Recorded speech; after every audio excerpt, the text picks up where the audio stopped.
You are looking at Julian's pronunciation guide, where we look at how to pronounce better some of the most mispronounced words in the world, like this other curious word. But how do you say what you're looking for today?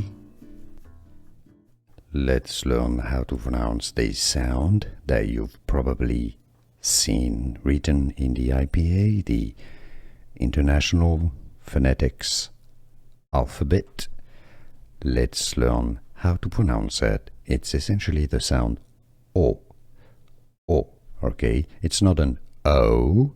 An O has a diphthong, meaning that it has actually two sounds. O, O, no, it's not. It's just the first bit of the O sound. It's the O.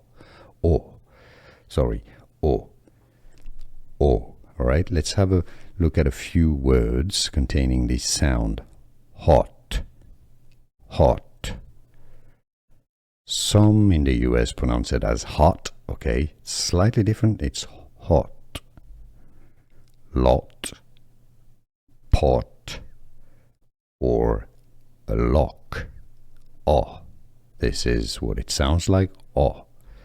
Pot. Lot. Hot. The phonetic sound O. Did you get this? Let me know in the comments. Here are more videos on how to pronounce more confusing words and names too many mispronounced. Like this video if you found it useful. I appreciate your support. I'll see you soon and thanks for watching.